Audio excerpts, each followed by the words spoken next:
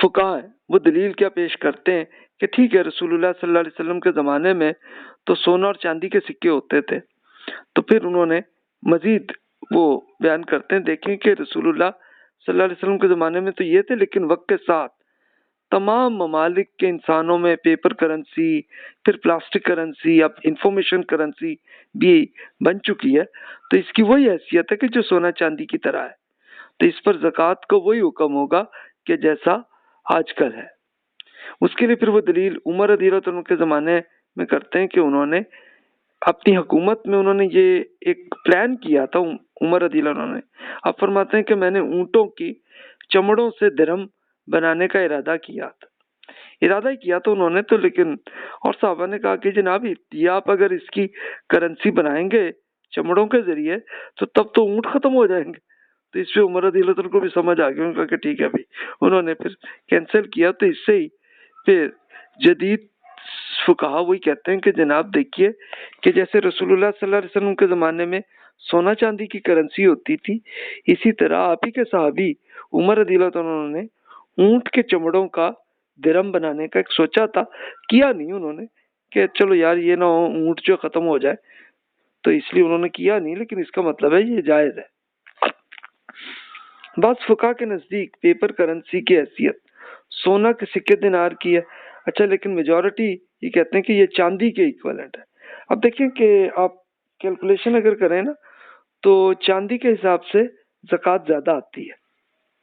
سونے کے دینار کے حساب سے کریں گے تو کم زکوٰۃ بنے گی، تو زیادہ ہی دینی چاہیے نا، تاکہ اللہ تعالیٰ کے حضور ہم سرنڈر کر رہے ہیں اپنے، جتنا اللہ تعالیٰ نے آپ کو جو کچھ دیا اس میں سے تو وہ کریں، اور وہ جو زیادہ ہو جائے گا تو اس کا اجر آپ کو اللہ تعالیٰ اتنا زیادہ دے دے گا، کبھی اللہ تعالیٰ اس زندگی میں بھی دے دیتا ہے، اور آخرت میں تو کنفرم گارنٹی ہے کہ وہ سب کچھ ملے گا، کہ جیسے حضرت عیسیٰ علیہ السلام کا ارشاد آپ نے یہی فرمایا تھا کہ بھئی اپنے آپ مال کو، اپنے ایسٹس کو آپ آخرت میں سنبھال کے رکھیں، کہ پھر آپ کا دل جو ہے نا وہ آخرت سے رہے گا آپ کا، تو یہ اتنی ہے۔ اچھا اب امام مالک رحمۃ اللہ علیہ کا ارشاد ہے، انہوں نے، اب امام مالک جو ہیں یہ رسول اللہ صلی اللہ علیہ وسلم سے 100 سال بعد کے بڑے اسکالر گزرے مدینہ منورہ کے، تو انہوں نے فرمایا اگر لوگ اپنے درمیان چمڑوں کے ذریعے خرید و فروخت کو رائج کر دیں، یہاں تک کہ وہ چمڑے سمن یعنی کیش اور سکہ کی حیثیت اختیار کر جائے، تو میں سونے چاندی کے بدلے ان چمڑوں کو ادھار فروخت کرنا پسند نہیں کروں گا۔ تو اس سے یہ پتہ چلتا ہے کہ رسول اللہ صلی اللہ علیہ وسلم کے 100 سال بعد بھی، اب یہ تابعین میں سے اسکالر ہیں، تو ان کے زمانے میں بھی یہ سلسلہ ہو رہا تھا چمڑے کے سکوں کا، تو انہوں نے وہی اس کو سمجھا کہ جناب میں بھی ان چمڑوں کو ادھار فروخت کرنا پسند نہیں کروں گا، کہ یار یہ عجیب سی، ان کو پسند نہیں آیا ہوگا، لیکن بہرحال مسلمانوں نے کیا ہوا تھا یہ سلسلہ۔ تو مسلم حکومتیں چونکہ اب کرنسی کا ثبوت دے رہی ہیں تو ان پہ زکوٰۃ ہوگی، یعنی زکوٰۃ وہی ہوگی، اور یہ اب میرا بھی انہی میجورٹی کے ساتھ ہی میں ایگری ہوں کہ یہ جو چاندی کے سکوں کے ایکویلنٹ ہو جائے گی جو 2.5%، یعنی آپ کے پاس جتنا کیش بھی ہوگا، آپ نے ایک جو ٹائم طے کیا ہوا ہے زکوٰۃ اس دن دیتے ہیں، اکثر لوگ جو ہیں وہ یکم رمضان کو دیتے ہیں، تو یکم رمضان میں آپ کے ہاتھ، آپ کے بینک اکاؤنٹ میں جتنا بھی کیش ہے اس کا 2.5% آپ زکوٰۃ دیجئے لوگوں کی خدمت کے لیے، تو یہ ہے اصل چیز۔ تو جناب یہ ہے بہرحال، تو اب تو تقریباً تمام فقہا ایگری ہو گئے کہ پیپر کرنسی کی حیثیت ہے یہ کیش ہے، اور پھر اسی طرح اس کے ساتھ ساتھ پھر یہ بھی